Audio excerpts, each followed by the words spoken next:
quick video. Yes. Let's get Mike Skeen.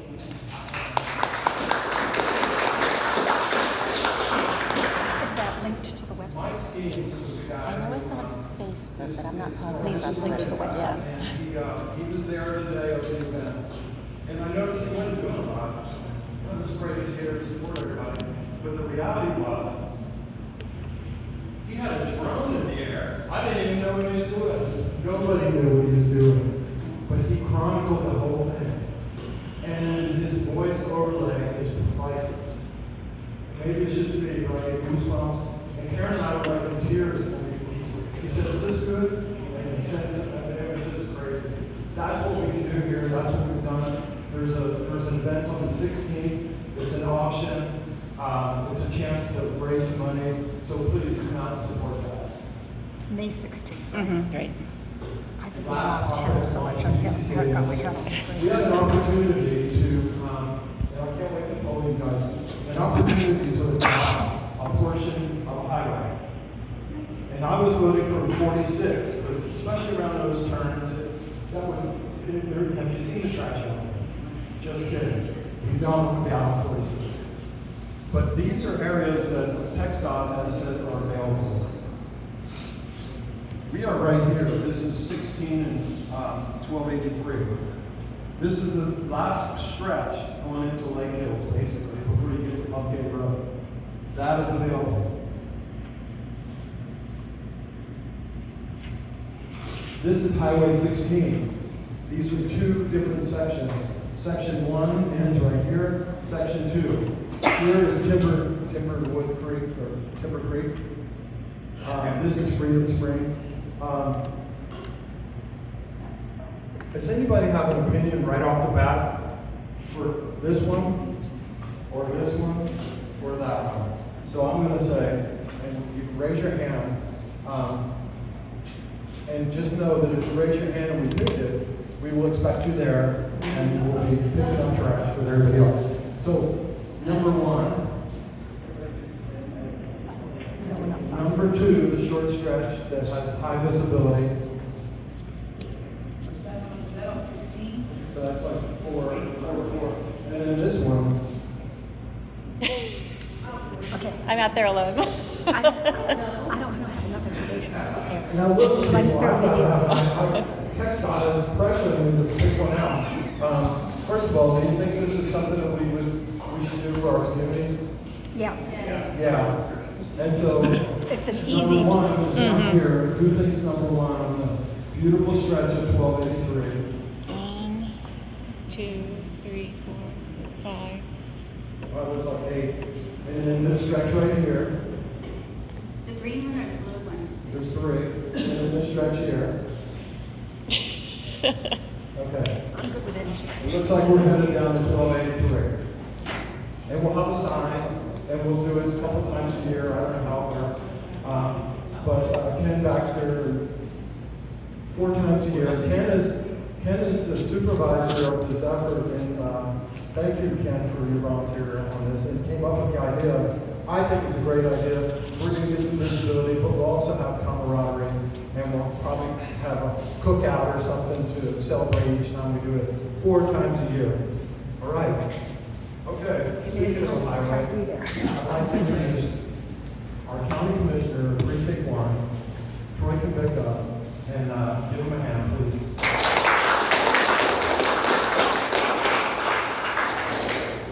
All right, thanks for having me out here, and I want to sort this out with, this is a very serious issue right now with Highway 46, and all of us that live out here and drive it.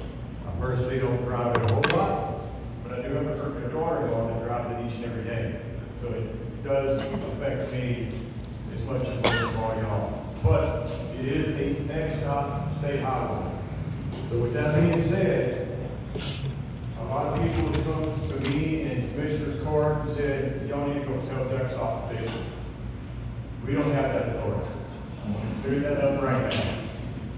We can try to hold their feet to the fire, we can pressure them, we can push on them, and we can suggest things. But bottom line, it is a TxDOT, and they have the authority,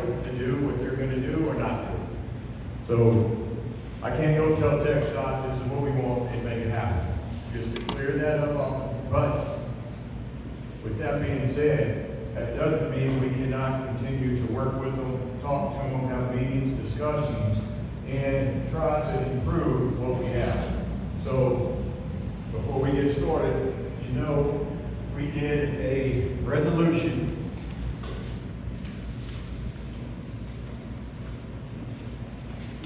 the Commissioners Court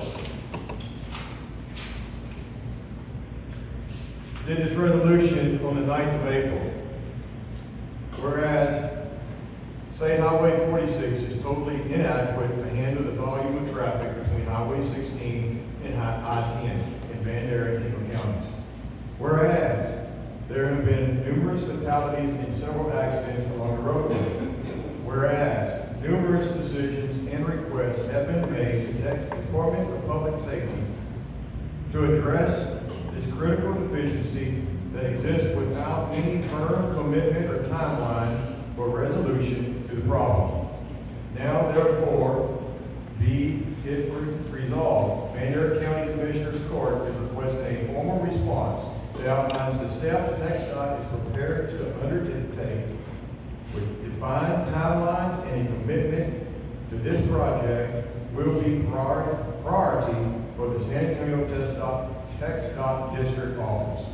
Too many lives have been lost. That is the resolution that we signed and that we did to TxDOT. Now, Kendall County did a very similar thing just last week at their Commissioners Court.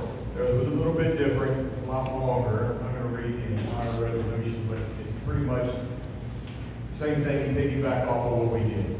Now, I will say this. I'm not throwing anybody under the bus. I have met with TxDOT. I've talked to TxDOT. And I feel that we've got a rapport. We're working together. And we are a team, even though we don't belong there. But we have to work with them as a team to try to get the resolution to this. They did respond within a week to that resolution to us. I set a meeting up, and on Monday I sat and had a meeting and met with them. So they are addressing it, they're looking into it, and they actually have been, which we'll get into that. So You have to click it 3 times. all right. So, just a little hint. So Highway 46, west between Pipe Creek and Bernie, 11-mile span between 2 counties. Kendall County is at 7 miles, Bandera has 4 miles of it in the county. It was built in 1950. When it was constructed, it was an 18-foot wide asphalt road designed to traffic for the traffic of the area. Today, it is 36-foot wide, 2-lane highway with an 80-foot right-of-way, about the same width as a standard Kendall County collector road. So a collector road, this is the definition from TxDOT, a collector road is in Texas, is a type of roadway designed to move traffic from local streets to artillery highways, between Highway 16 and I-10 are considered artillery highways. Served as a medium link between low-speed location road and high-speed artillery roads. They handle large traffic volumes and help reduce congestion to both location streets and main highways. That's basically what they call 46. It's just a collector road to connect 2 major roads that run in different directions. Yet it carries a traffic load of a state highway at 60 miles per hour through steep grades, blind curves, and terrain that is challenging when it was built and has only become more so with the growth of the hill country. This road has not fundamentally changed in 70 years. Traffic has more than doubled, and the consequences have been devastating. So as I said, on May 4th, I met with Roberto Madrigal, which is the TxDOT area engineer for the Kerrville area, which we fall underneath, and Mitch Little, which is our area maintenance section supervisor for Bandera. County. Just a little bit on this right here. When I came into office, just right at a year ago, a little over a year ago, that was about the same time that Mitch Little came into our area. Before that, Van County, Road and Bridge, and TxDOT did not have much of a relationship. They did not talk much, there was no working together. I will say Mitch Little has been a huge improvement to that, from what I understand. Since I came in and he came in, I have met with him multiple times. I've called him on things that's going on 1283, and he has been spot on with getting out there and trying to build some things and correct things that's going on. When we had the flood of the 4th of July, Mitch was out there with his crew, along with all Road and Bridge, and all the water crossings, and checking and putting barriers up and trying to make sure that we stay safe. So we have a much better rapport with TxDOT than what we had in the past. This gentleman right here has been phenomenal, I think, for us. Roberto just took over in the last, I think, 2 months as the engineer in our district, our area here. The last one, I talked to him, I worked with him. He's a good guy too, but Roberto has stepped in, he's new, and he is really wanting to be involved and participate and help us out. So that happened on Monday. So what I'm gonna talk about is an update of what came from the resolution and that meeting and what their proposed corrections and plans are for Highway 26. Now, I know there's a lot of things that we're not gonna cover here tonight. There's a lot more concerns and things that need to be continued done on 46. We'll cover that at the end. But this is an update on what they propose and what they're willing to start doing right now and what their plan is. And that's basically, I want to educate everybody and get everybody the same information that I'm getting, so everybody knows what's going on. And once again, you feel free to contact me anytime you want. I'll give you any mistakes that I've got. I really like the fact that Mike has been putting these on, so I got an opportunity to come out. These are great opportunities for me to get, and I hope we can get more and more people out here. And we're trying to be in each and every one of these so that we can talk about things going on in our county, in our precinct, not just 46. Because transparency is very important, and we gotta make sure everybody who can't make it to Commissioner's Court knows what's going on in Commissioner's Court and not the others. Which I have great confidence that things are gonna start growing a little bit more with that transparency and communication. All right, so these are improvements that they have already done. Since we did this kind of started before we did the resolution, but these are things that they've already started implementing that's already been corrected. TxDOT has already made several near-term improvements along the corridor, deserve credit to take on these steps. Additional warning signs installing on critical curves, including Webster curve, which is in Kendall County. But if y'all watch the news, when we had the news came out and did a little interview on Channel 5, and if you haven't seen it, you can go to Channel 5 or the webpage, it's on there. They had the gentleman that lives on Webster curve that owns that property has put a camera in. So all that footage for those wrecks, which has been one of the major sites, especially for some head-on collisions. There was, I think, it was a water truck or water sewer truck that head-on with the car. There's been large trucks pulling trailers with heavy equipment come around that turn and completely jackknife and slide all the way across through the curb into the ditch. All that's been west of curve. They have worked on that. They've updated advisory speed markers and warning signs. Now, it's not on here, but previous to this, some of y'all might know, they did take out the broken stripe line where it was passing lanes and put solid straight lines on there. Well, that was one thing that they did, is that stopped people from trying to pass other people. It has not. But it has taken on their side of it, it's taken their responsibility off of it, is they did not have legal passing zones on there. So if you cross that double line, you can't say, well, that's not, told me I could pass it. It's not there anymore. All right, they've added rumble strips. Have been added in the lanes. So a rumble strip is nothing more than, you can't really see it, but it's a very small rumble strip that when you hit it and go over it, you hear that little bump when your tire going across it. And I know you've noticed them when you're coming up onto the intersection here at 16.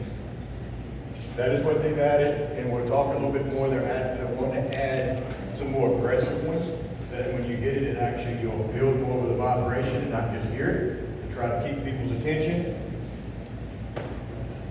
Pavement repairs, hot mix overlay over some of the curves to improve the friction and the traction when you're making them turns, to help keep from losing traction when you go around those turns.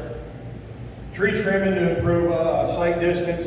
TxDOT is continuing to look at additional improvements, opportunities as they arise. These improvements help address the single vehicle car crashes, which is one person coming around a curve, sliding off in the ditch, losing control, pointing better friction and better visibility to all the drivers, and better chance to stay on the road. Those 5 single vehicle deaths are real losses, and better road conditions can help prevent those. And we'll get a little bit more on some of the crashes here in a minute. So they're short term. So this is what I really wanted to touch on. And we'll get to more in some maps I got. So this is their short term Highway Safety Improvement Plan, HSIP. Intersection improvements, Bandera and Kendall County. Bandera County is Madrona Ranch, Bruce Leader Lane, and Latigo Boulevard. And Madrona, which is not up there, but it's down here. All right. So they're going to add turn lanes to the major, they call it major intersections, but the roads that are cutting off of it on Highway 46, and added deceleration lanes where warranted. Project is currently in planning development. So this is the key piece. Preliminary, what I'm going to show you on the maps is their preliminary layout done and submitted for the funding approval.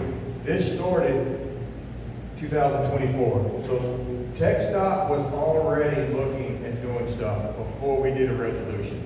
Our resolution, as I said, we can't make them do nothing, but we requested some distinguished timelines and actual planning of what they're going to do. And now they're presenting them to us. And as I said, I think with some of our new constituents or partners we have, TxDOT will stay in that loop a lot more than what we have been in the past.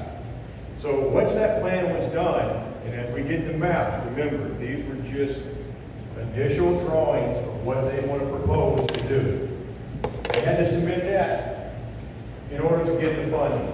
So this is the steps that they're having to go through. So it's taken them that long to get these plans put together, submitted up, go up to all the way up to the state level to get approval. So right now, we're looking at a roughly $7 million project funded. They've been approved to spend $7 million on Highway 46 for that 11-mile stretch.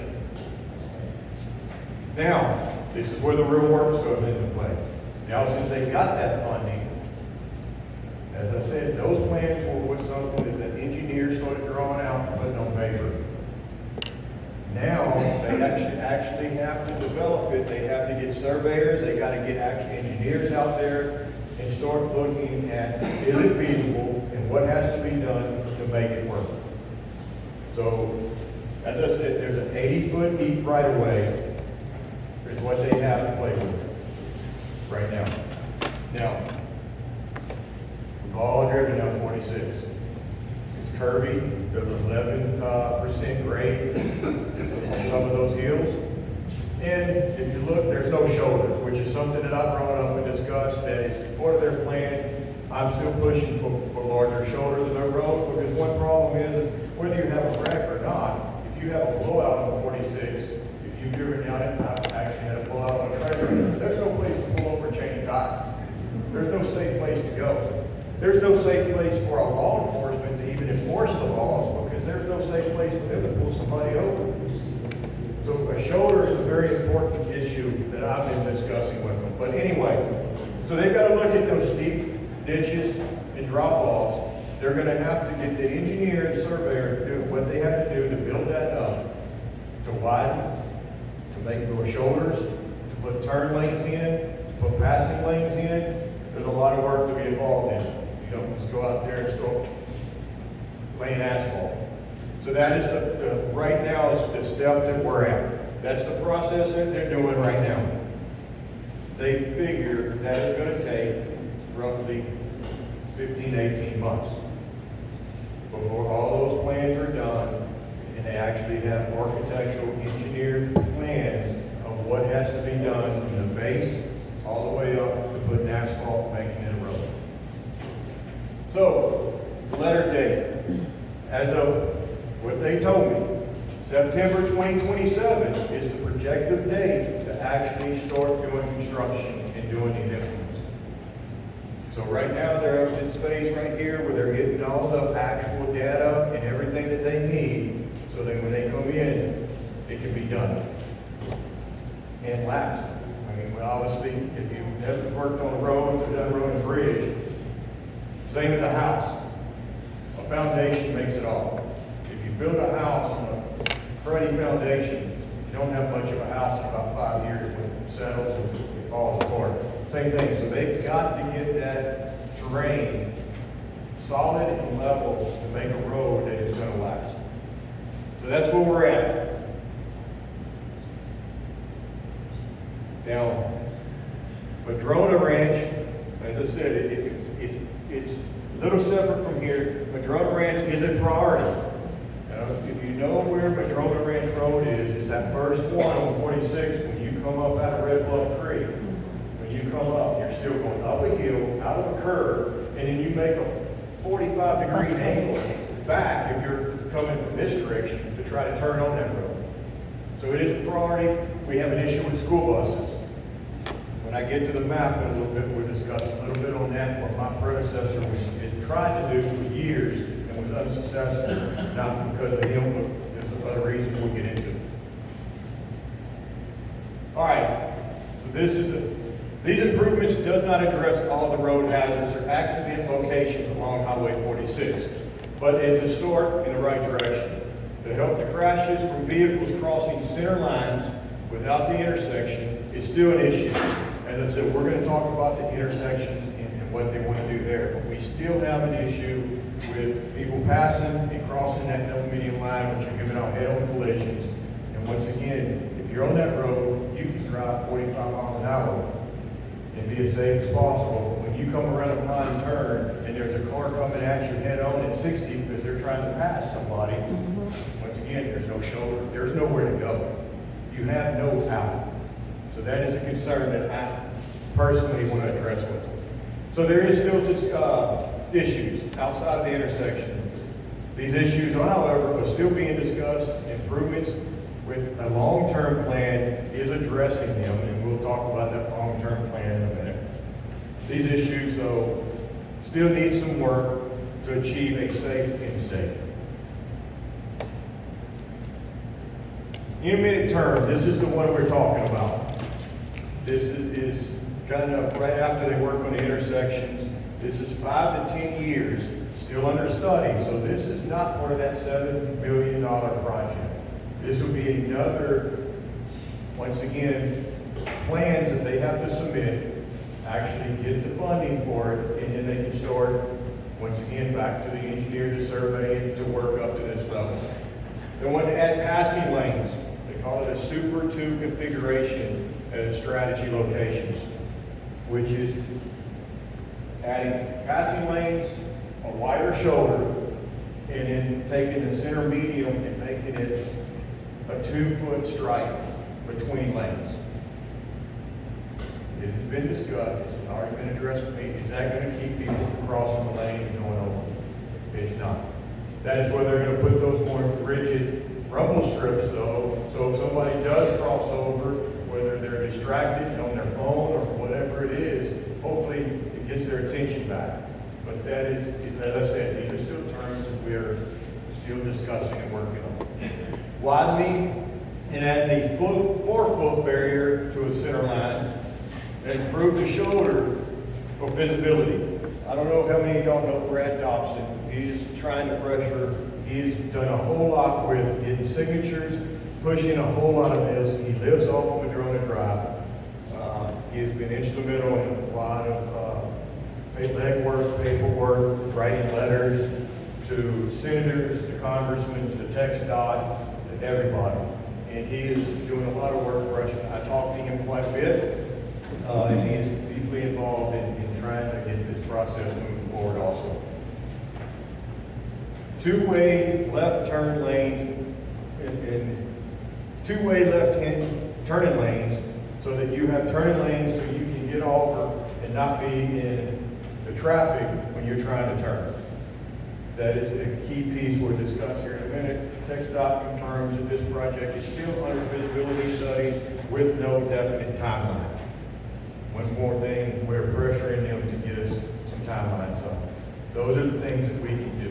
We can save pressure on them, we can keep them, give me the plans, give me some timelines, tell me what you're gonna do. We can't force them, but we can at least keep their feet to the fire and get them to move forward with it. All right. This right here is a few things that we still need to work on to TxDOT. This is one that a lot of people live on there and they want that concrete barrier that for the head-on collision locations. Place physical barriers between opposite lanes of traffic at locations where opposite traffic crashes have been occurring. Now, that's got two sides to it. If you put that physical lane there, it's going to stop people from being able to cross that line. But it can only be in certain spots because you can't put it where there's intersections. You can't put it where people's got to turn, make turns. And that is one thing that a lot of people that drive that road, and that is one thing that Brad Dobson is really pushing for. It makes sense, but we'll get into the long-term plan, discusses a little bit of that. 4-foot center line buffers, which is making that 2 lanes, that 2 foot that they talked about, pushing it out to 4 feet in between lanes. Once again, that's not going to stop people from driving over. It just means they got to go 2 or 3 more feet to get to the other lane. Corridor widened, if TxDOT confirms it does not require significant right-of-way acquisition to do this with the right-of-way that they have. Raised concrete rubber strips, which is those higher rubber strips to give drivers the audio and physical warnings. Those are the ones I was talking about that when you hit those, you're going to feel your cords are going to bounce. They're not speed bumps. They're not something that's going to cause you to lose control. It's just something that's going to cause your shocks to move enough where you actually physically feel it, is what they described to me. All right. Acceleration in intersection project. This is the one that starts September 27th. It's too long to wait for sure, so we're going to try to push it, but after I met with them, understanding the process and everything that they have to do, I know we've got some guys in here that does construction and do a lot of work. There's a process of things, you know, decide you're going to build a house and tomorrow you build it. You're in the process, so it's going to take them time, but they are working on it. Shoulder widening along the corridor. That is what I talked about a while ago, is we need adequate shoulders. You need a place to be able to pull off if you have a flat, core problems. If you hit a deer and you need to get off the road, you need to be able to get someplace safe so you can wait for assistance and not endanger yourself or the next people coming right behind you. The 4-lane divided highway. That is a long-term solution. TxDOT is discussed, and we'll talk about that. So, this here is just a little added. This is off 46, but anybody that lives off here, but Red Bluff driveway and Diamond J, which is right off of Highway 16. I've been out there. I talked to Road and Bridge about that entrance. If you live on that road or drive down that road, it's terrible coming into it. It is a TxDOT issue. It's before the county takes it over. So I've gotten with TxDOT while I had this meeting, and I had them there. I brought it up. Mitch Little,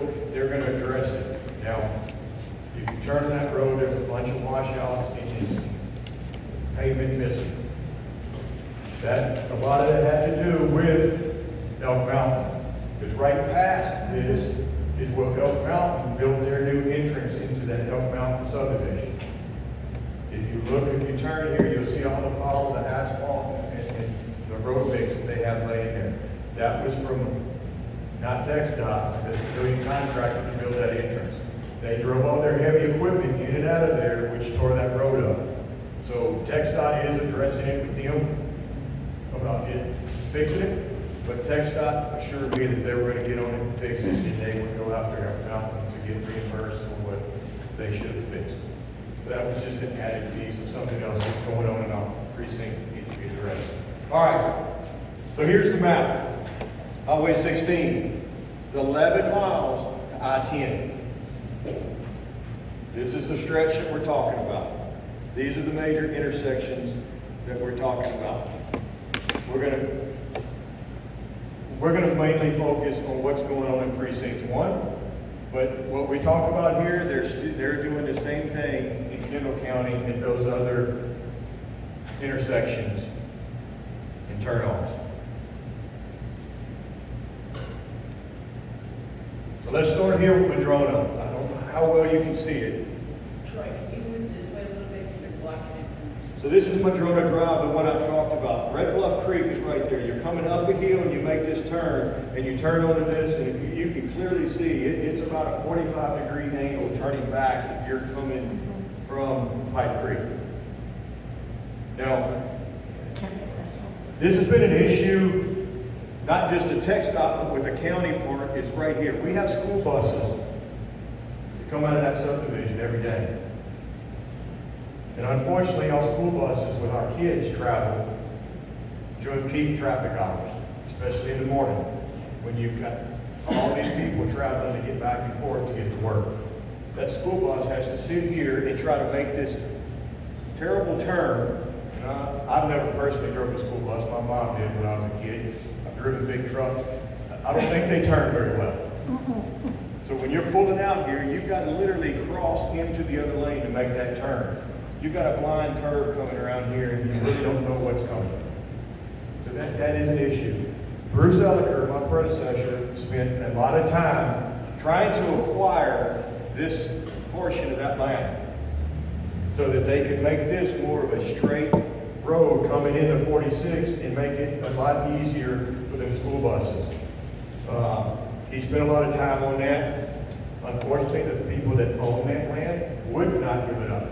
It was not something that he failed to do. He really tried to do it, and unfortunately it didn't work out.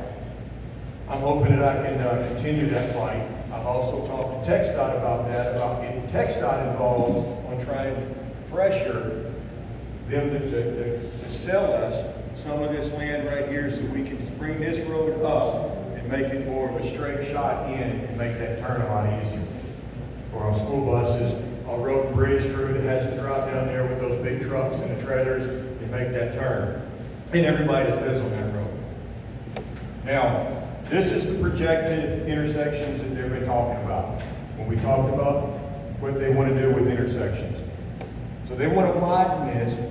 If you look, this pink line is the 80-foot easement that they have. So there is an adequate enough easement with what they already have as a right-of-way and don't have to try to acquire more to make this happen. And this is where all their feasibility studies went in, and now this is where the engineers and the surveyors have got to get out there and find out what they need to do to get that leveled out and get a foundation where they can build this road. So they're looking at putting 4 lanes right there at that intersection. Now, unfortunately, you got a bridge right here. So you don't have a whole lot of space to widen it because they're not going to widen that bridge. But what they're anticipating is coming up here and starting to widen it out and putting a center turn, left and right turn lane in the center. So when you're coming in to make that turn, you can get out of traffic, you'll be in a turn lane, and you can wait for a safe to turn. I believe that's a great improvement. They're also going to put a incineration lane on the right side to turn in, but this is the other entrance right there to that Elk Mountain. Which, when they put that in Commissioner's Court, this was before I was commissioner, commissioners court at that time, when they was wanting to do that development, one of their stipulations was you have to put a turn lane in. They failed to do that. So once again, I brought that up, and Road and Bridge is also looking into that to see if they can get that developer to help contribute on this piece of it. They're supposed to. What they did do is because what Bandera Commissioners Court did, which is why they put the other entrance up here on 16, is they said you have a much better place to put an entrance into that subdivision. And they did, which tore up Red Bluff and Diamond J Ranch. But problem is, the key piece, people buying that piece of land are people that's coming from Vernon. They're gonna drive all the way to 16, turn down 16 and go up and go in, they're gonna make that turn. So that's gonna be, once that subdivision gets developed, there's gonna be a lot more traffic to it. So this will actually help that out, because there will be a deceleration lane on both sides. There will be a deceleration and a turn lane on this side of the road coming into Madrona, the center turn lane, and then you'll have your traffic. So hopefully that does help a lot out with that intersection.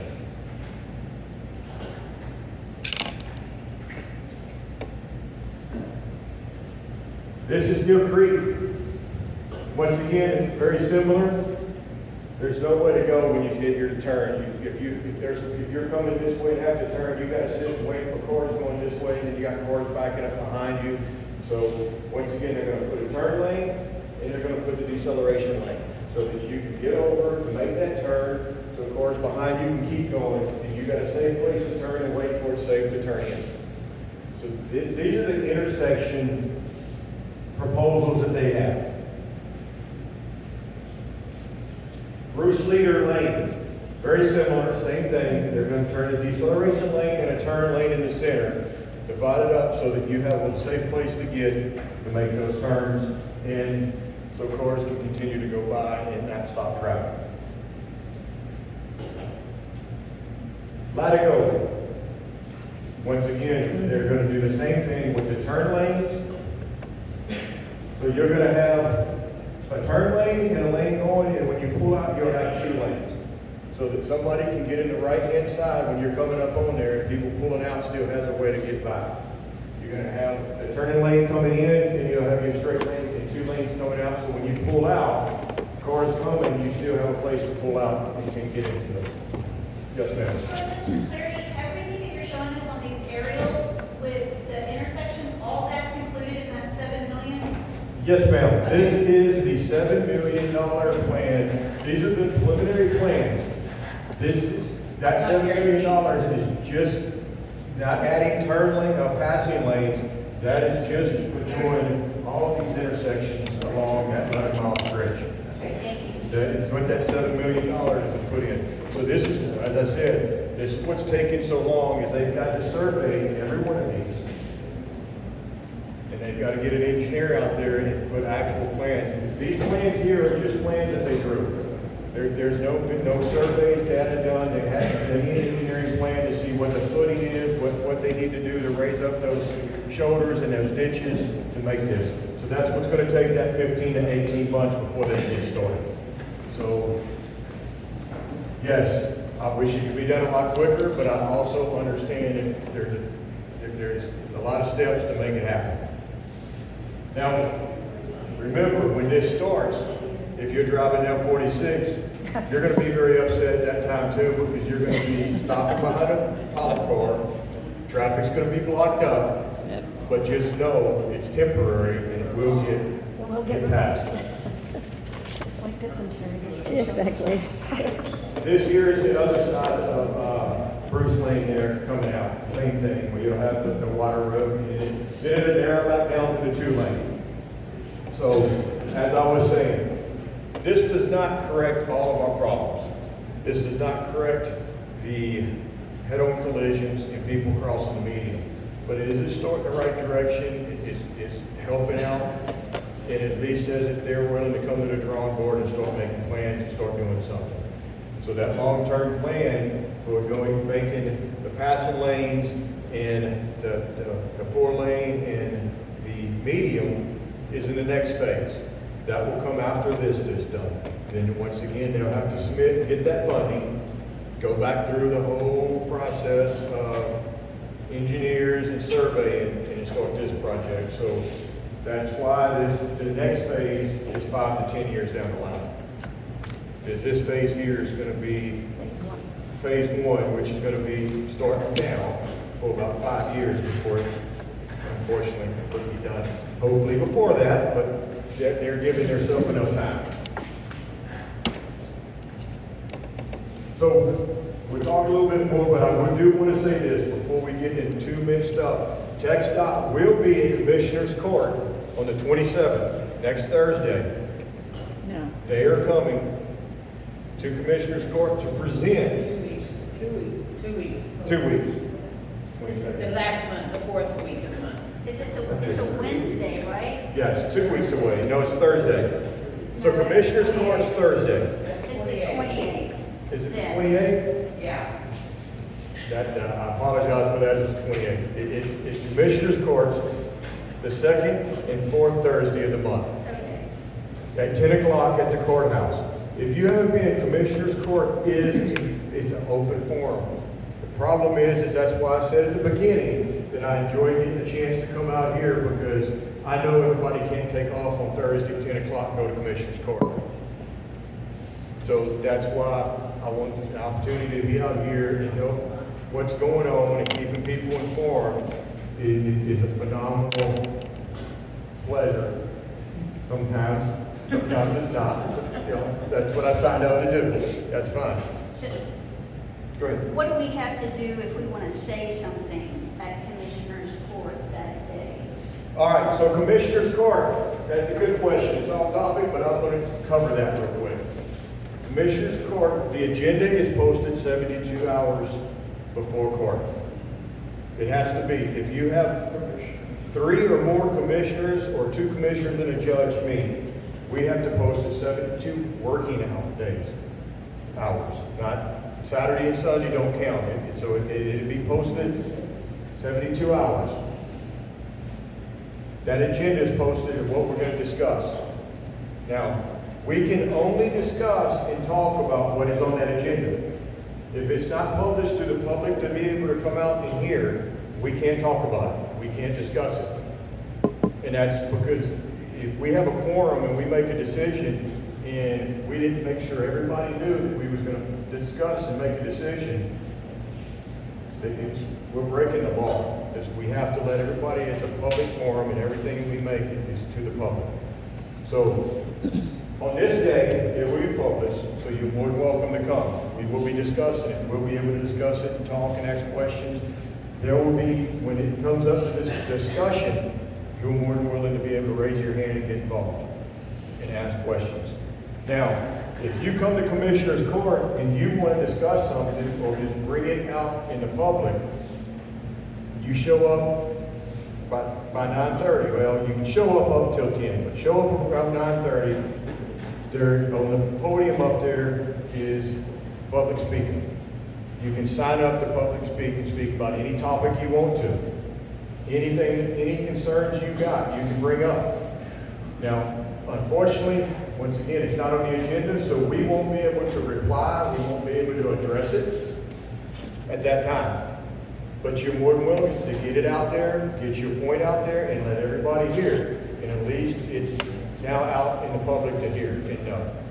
Now, you can also, if you have something that you want to discuss and bring up in Commissioner's Court, I'm your commissioner, if you live in Precinct 1, you can contact me. And if it's something that we can put on, we can put it on there and you have an opportunity to come speak and we'll be able to reply to it. And so, if you have something that you want out of Commissioner's Court, contact me and we'll see about getting it on the agenda and where you talk about it. But so those are the steps if you want to come to Commissioner's Court and talk. So 27th or 28th would be a great time to show up, hear exactly what TxDOT is presenting, and they're going to go a little bit more in depth, but they're also going to be there to answer the questions. It's a great time to bring up any concerns or solutions that you may have that you think would be better than what they're offering. I'm not gonna tell you once again if they're gonna take it, they're gonna do it. I brought up, and I'm not gonna get, I brought up about 5 or 6 suggestions on Monday that they pretty much told me that they weren't even gonna look at. But I called him back again yesterday, Roberto pushed it again, and he did at least say he would bring it up to his district engineer and see if it even goes.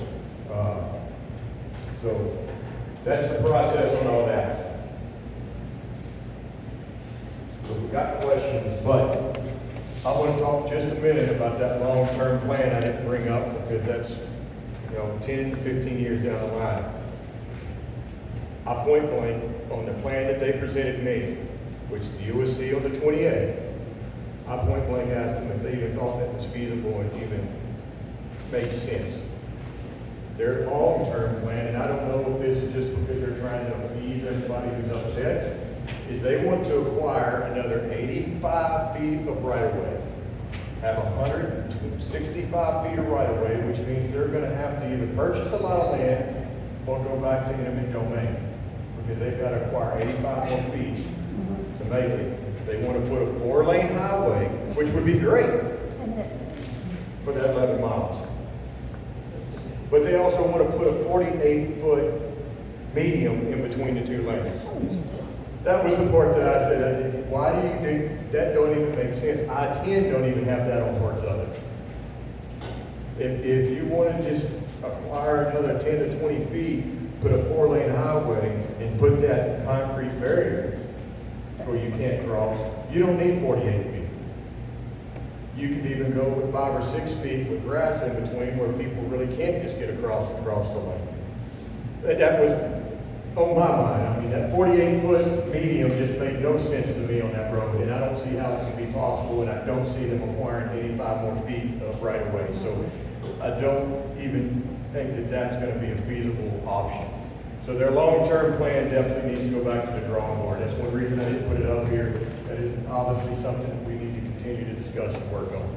But that is their long-term 15-year plan, is to put a 48-foot medium with a 4-lane highway and 186 feet of right-of-way. So, a couple of things that they did mention is, and I think I put on the slides, I might not have read it. Especially right now during major holidays like Memorial Day coming up, bringing out their that portable marquee and posting it when you're coming in on 40 off of 16 and coming around where Home Depot is, saying, Kirby, no passing road, and giving some data on what to expect when you turn down it. They talked about trying to put a marquee up there, a permanent one, that they can keep that up there and see. I suggested put some signs up. Put a sign up that says it's 11 miles. I had a gentleman I talked to on Monday evening, on Monday afternoon. He drove it twice. He says, I drove that at 45 miles an hour. I clocked it. I drove it at 60 miles an hour when there wasn't nobody on it. It only added going 45 miles an hour, less than 4 minutes to get from 16 to I-10. Less than 4 minutes driving 45 and driving 60. Because you still got to slow down to go around turns. So there's no need to drive 60 miles an hour and try to pass somebody. So I suggest put a sign up. It's 11 miles, 14 minutes to I-10. They could save $7 million and just do that. Well, you're still gonna have people pass, but at least maybe then if somebody turns in and they see, I'm running late, but it's only 14 minutes to get to I-10, I don't need to try to drive 70 miles an hour to get there. I'm not gonna save enough time to do it. Everybody thinks they're going to, and I'll raise my hand right here. I have left here to go to Helotes, and I'll pass people and I'll drive 65, 70 miles an hour. I get the light in Helotes, and the car that I passed, right past 46, pulls up next to me at the red light. So you're not saving any time. You're really not. And that's a key piece, is educating the people that if you try to pass on that road, you're not going to get the I-10 any quicker than the person you pass. You're either going to get behind somebody else. Yes. Or you're gonna have to slow down to go around the turn, and when you get to the red light, they're gonna pull up right behind you and be in the same spot you are. So, these improvements is a start. They have come to the table, they are working on things. Do they need to do more? Yes, they do. They will be here on the 28th to present their plan, and hopefully I encourage as many people that can be to be there. Get your voice heard. If you have something that you can't be there, please, you can text me, you can call me, you can send me an email, I can give you my information. I am your voice. If you can't be in Commissioner's Court and you feel you want something said or you want your opinion heard, please feel free to let me know, and I'll do my best to get your opinion out there and fight for whatever y'all feel is best for our precinct in the county. So, you have a question? You say 7 million. Yes. That's a 5 to 6 year program.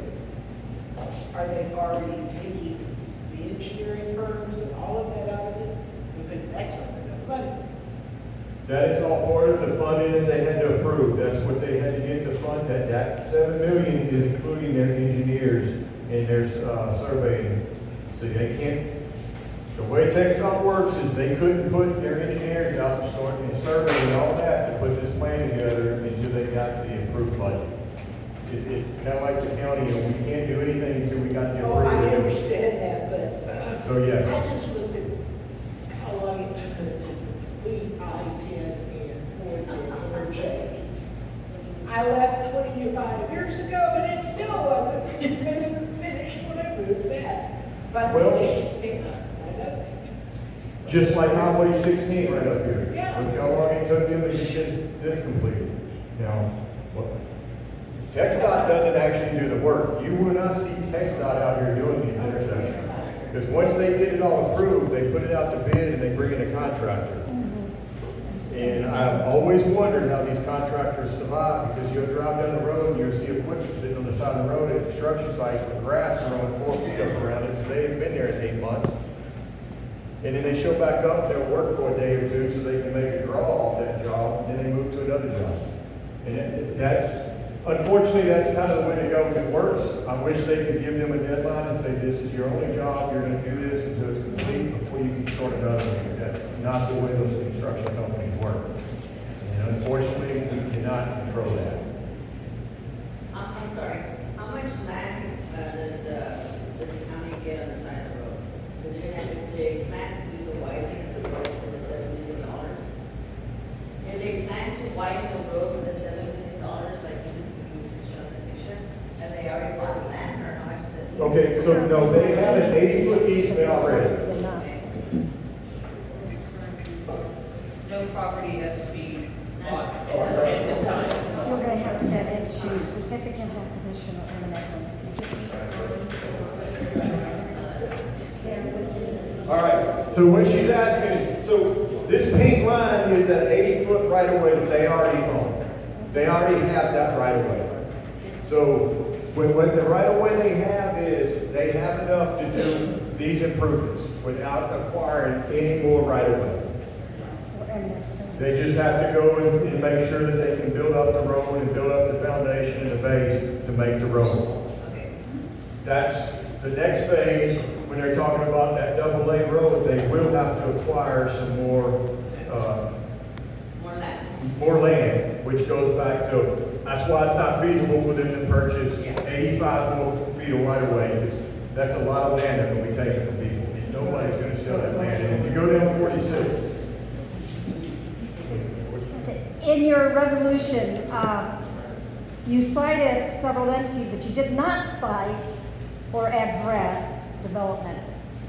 And according to TxDOT, developers must provide, TxDOT must approve the access points, and if it's a 1,000 plus unit, they have to have 2 points of ingress and egress. And I'm seeing, and I'm not from here, okay, originally. I'm here and I don't want Pike Creek to change, trust me. I want it to stay the same. But I'm seeing a lot of these developments going in, and if you go in and actually start driving them, where's the second ingress and egress? So there's that. And TxDOT is supposed to address that. So I was wondering why the resolution that you put forward did not also include the developers, because they're supposed to have the lane, left turn lane into their developments. So, good question. And, you know, We I did- want them held responsible for some of this funding, not just the taxpayers. So, we did not address that because we were strictly addressing the road itself and the crashes. And to be honest, like I said, these intersections is not where majority, these intersections only cover about 13.5% of the crashes on that road. So we were addressing the majority of the crashes. That's why that was not on there. And the fact, that other piece, the developer, if we had put a resolution on it, that did not actually touch 46 and corrected it. That is another issue, which, as I bring a while ago, Elk Mountain, that was part of what they were supposed to do. Right. Was put a turn lane and they failed to do so. I brought that up to Roberto. Roberto was not here when all that happened. He is looking into it because he was not aware that they were supposed to do that. Yeah, well, that's, It goes back to the state park up there. Yeah. So that intersection of the state park, that's correct. TxDOT had no actual all they had to do with that is they give the Parks and Wildlife their minimum requirement for an entrance. And the state park built that little intersection and those turn lanes right there off of what the minimum requirement of TxDOT was. Which was a question that I brought up is, what is your requirement? And they told me there were a minimum requirement, which they met. And I asked, I said, does that requirement change with the road? Because if I put that same intersection on 3240, which is, it's completely different because that's a straight road. It's a straight, it's flat, they're straight, you have plenty of visibility versus 46 has got 11% grade and blind curves And- coming onto that park is. And unfortunately, what they told me is there's not a different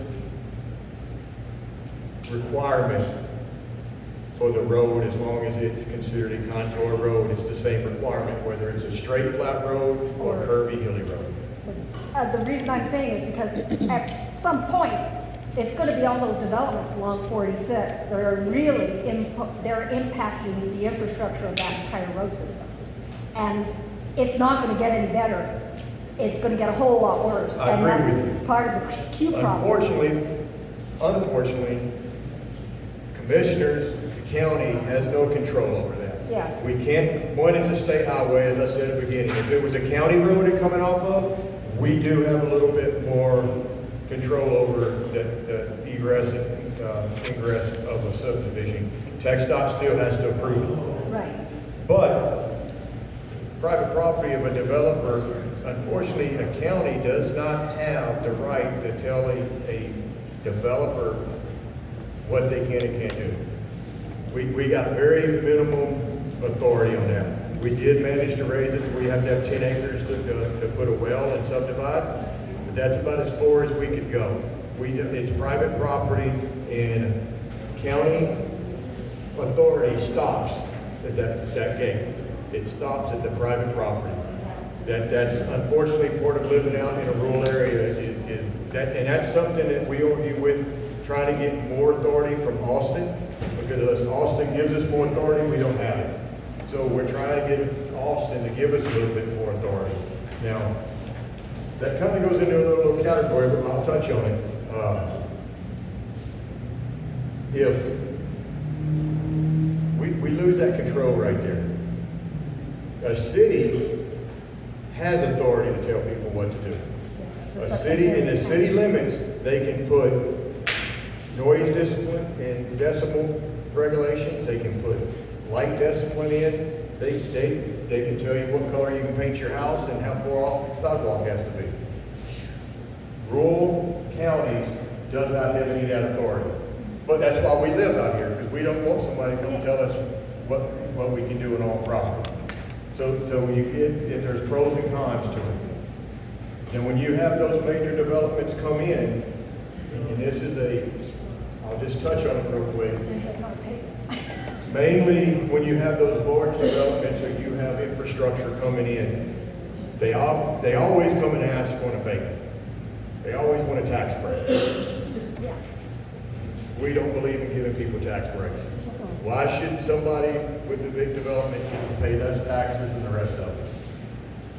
But I'm gonna give you something I've learned in my year of being here. And don't get the pitchforks out and hang me over this, this is the fact. There's actually 2 steps with that abatement. They're called a tax adjustments. There's a 312 and a 389. A 389 is basically a bad word. You don't want, because that's basically you're giving them a tax, you're letting them not pay taxes or giving them a rate to pay less taxes. So that's the last thing you ever want to look at. A 312 agreement is a little bit different, because a 312 agreement, and I'm just giving the facts of what they do.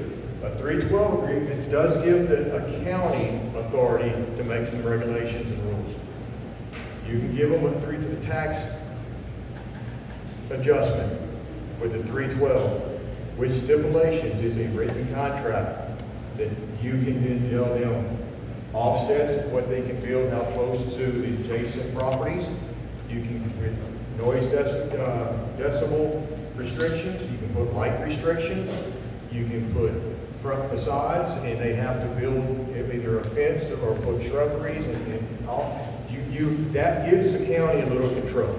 That gives them some authority to actually regulate some of those type of developments. Yes, it is called a tax adjustment, so they do get a tax break, but there's one catch to it. On top of that, you may give them a tax break, but part of the other agreement is an annual stipend, which means they pay the county outright a certain amount of money. So you still get the same money. Instead of it going to the tax office, it comes to the county, which can be an advantage, because if you look, the county does not get but a very small portion of the taxes you pay. You look at that, Austin gets the largest, school district gets it, and your road and bridge gets it. The county gets a very small portion of it. So with that 312, once again, I'm just giving the facts. That stipend would go straight to the county and not come off of the tax roll. So that's money that the county doesn't have to split with all the other entities that take our tax money. So I'm not saying abatements are good, but there is one that you can actually use to your advantage in the right situation. And it just goes with being educated on it and understanding, is it smart, is it benefit the community, benefit our county to do. But those are the only way that we would have any authority to control what a developer does. Other than that, we have very little, other than their roads that they have to build and the grade of their road. That's one thing that Bandon County has done with other subdivisions, is they have to make and build the roads to county specs. So if someday they abandon it and we have to take it over, it's at least to the specs of what the county has. But other than that, we're limited on authority we have. Does that answer your question? Sort of, because I was trying to research the amount of, they're supposed to, according to Texas Stop, they're supposed to be providing that lane, that left and that ingress egress, and they're not, it doesn't seem like they're all doing it. Elk Mountain failed to do It's going to that. have to. And of course, they weren't aware of that, now they are, and they're actually looking into that just, so, unfortunately, TxDOT is also overworked and undermanned, like everything else in the government, so they do overlook some things. So that is, as I said, we can't control them, but we can keep their feet to the fire and address things. Can and we say, ask them "Well, why is this, did you check on this?" Can we ask them to check every one of those developments along that? Or you can ask them anything you want to ask. Yes, and those are the questions you can come up to Commissioner's Court, and on the 28th will be a great time to bring it up, because they will be right there. Whether they can answer it right there, and I'm going to tell you, they may not be able to answer it, but hopefully they'll at least It'd be just look on my into part. it, get back to you, and get us an answer to it. Thank you. That's all. Ladies and gentlemen, I have a brief comment. First of all, Mr. Elder's been in a little liquor, and glad to have him. He's a fine man, doing a good job. However, Dutchess been around me the last 25 years, has had a mantra that they had to have started out in 2002, we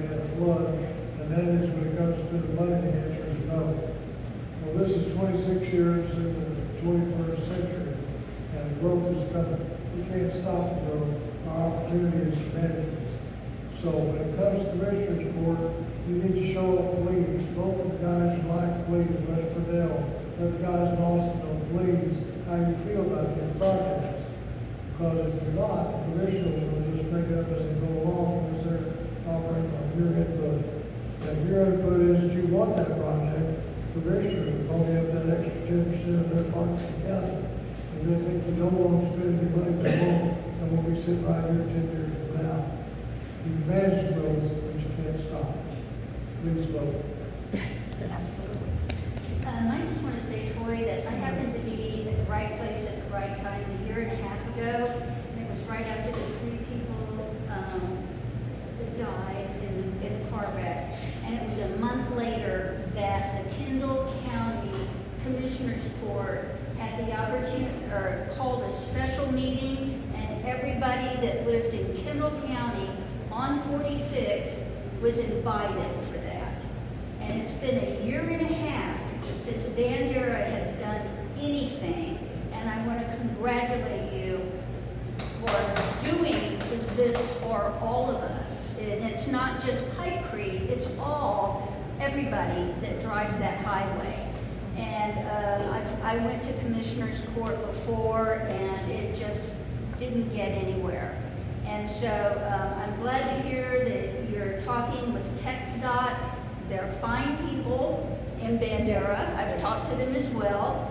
I live on the little short area past Highway 46 on 16, and there are no trash signs there anywhere. I don't see any trash signs along Highway 16, and I would like to see more trash signs. So if you could bring that up in your next meeting with whoever, it's right there where I live. I'm out there picking up trash at least once a week. Are you referring to one that says, don't mess with Texas, don't? Yeah, I never see those anymore. I will get with, and that would fall underneath Mitch Little, and I will bring that up with him. Like I said, he's a very friendly guy, easy to talk to, and he's really trying to do things. So I think that we can probably, that's something we can probably get accomplished. Yeah, I appreciate it. Also, at that meeting that I went to, there were 100 people there. And everybody from TxDOT was there. There were 7 or 8 people that came down from Austin.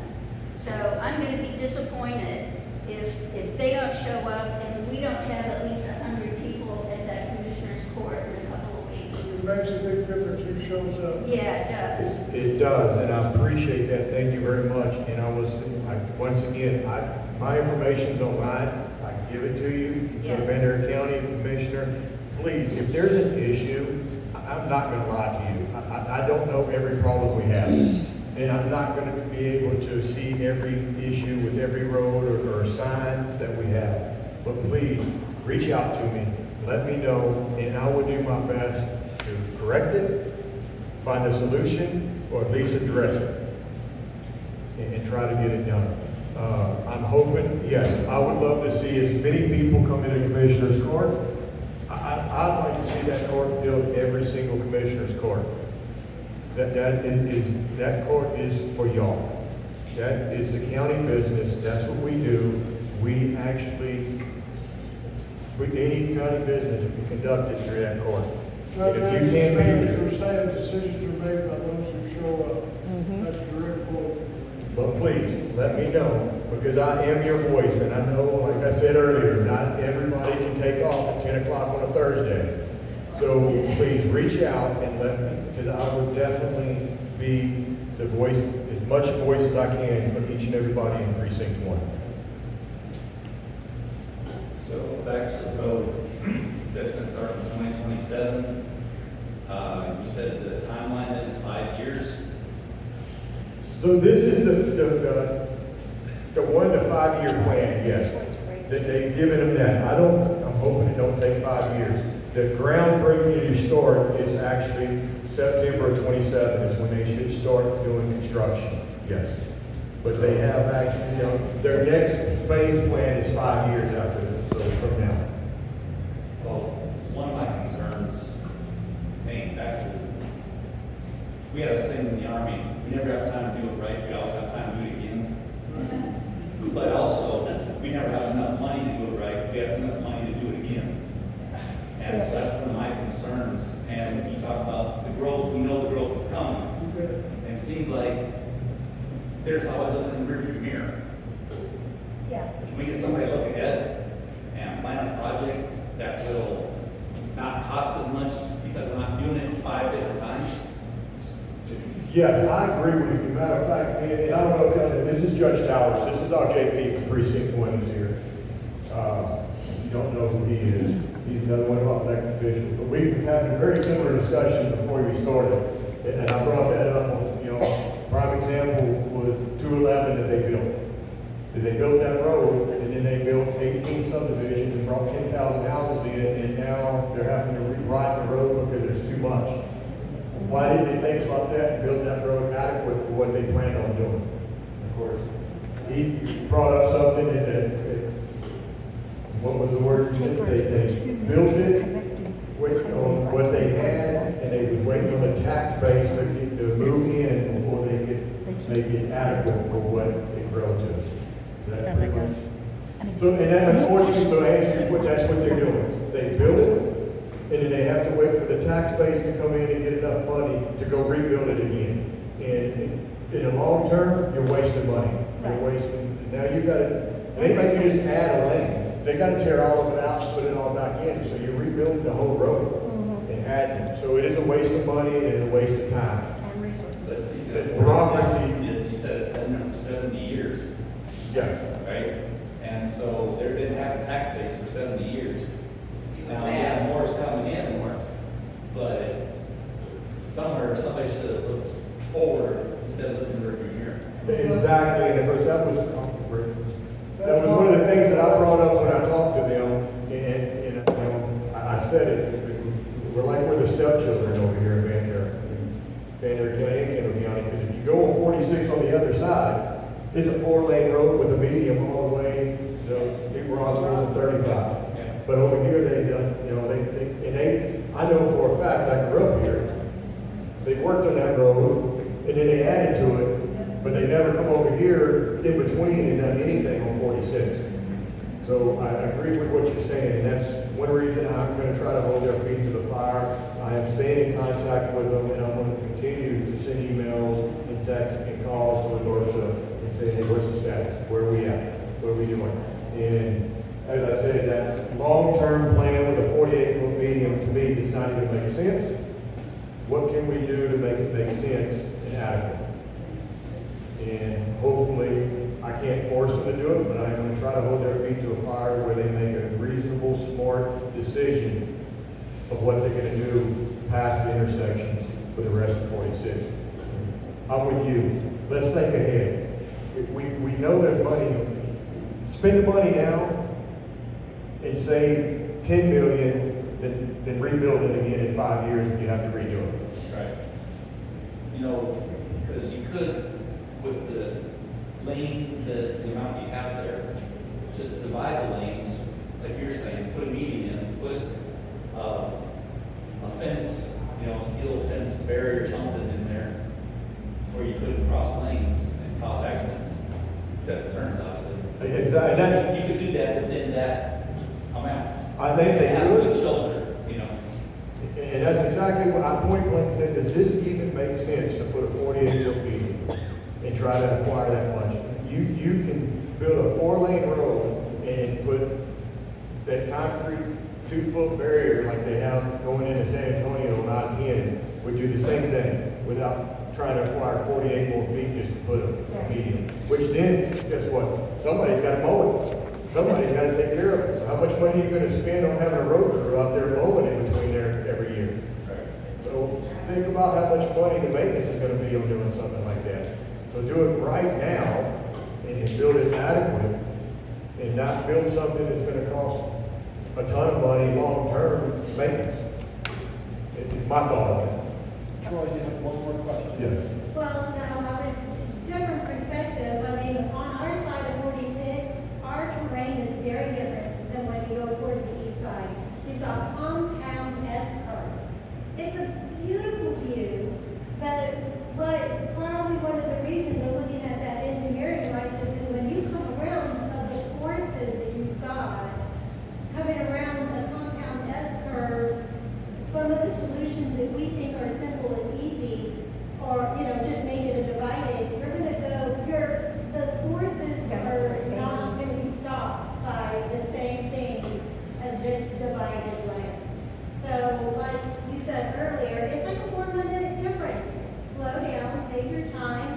take the curves the way they need to be, and enjoy the beautiful scenery of the hill country that we have.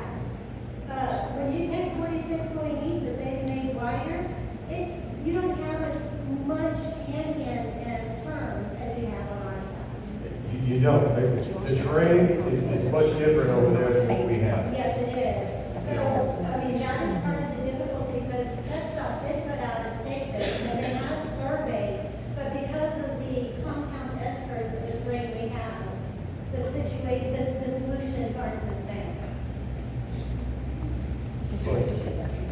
They've been built roads long enough throughout the hill country that they should be able to figure out how to build a safe road through that terrain. That we don't have to worry about our loved ones driving down a road and not making it home. Especially